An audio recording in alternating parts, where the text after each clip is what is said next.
While we wait on Guild Wars 2 going into beta, I'm going to continue making videos about it. I'm going to highlight each of the features I mentioned in my top 10 and go into more detail, explaining what they are and why they're so great. Today, we're going to be talking about the PvP system in Guild Wars 2. PvP can be separated into two groups, Structured PvP and World PvP. Structured PvP is your arena mode.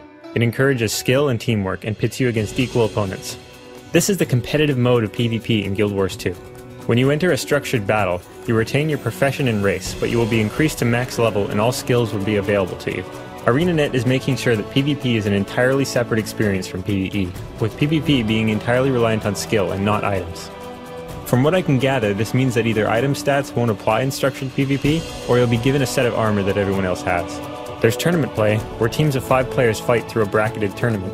There's also pickup play, which will allow larger teams and are hot joinable.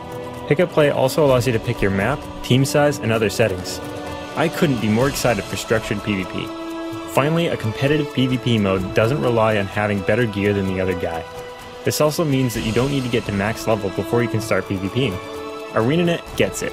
They know that PvP shouldn't be bogged down by PvE, and their balancing shouldn't affect each other. The other mode is World PvP. This is your casual PvP form, but don't take that the wrong way. It simply means that it's a mode for fun, and not extreme competition. That's what structured PvP is for. It's objective-based, and takes place across 4 submaps, and involves 3 worlds, which are the equivalent of servers or realms in WoW. Each world starts in their own home map, and fights to take control of the center map, and invade the opposing 2 maps to capture their fortresses. World PvP has no limit to how many players can join the battle, so you could have teams of hundreds. The objectives are things like castles, fortresses, camps, mines, mills, and villages. You can gain resources which are used to construct walls, siege engines, and other defenses.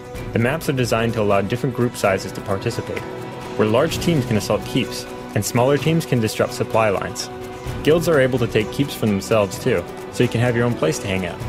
World PvP matches your world against other equally ranked and populated worlds each week. Even if you get matched with a world with way more people participating, you can still team up with the third world to take them out. This is one of Guild Wars 2's greatest community builders. World PvP is all about working together with the people you've been playing with.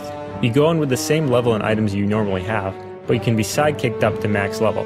One thing to note is that this mode isn't supposed to be the uber tightly balanced competitive mode. It's meant for a bit of fun, with some rewards for participating. Players can level up by participating in World PvP and gain loot from other players. You can actually play Guild Wars 2 to max level and get items without ever having to PvE.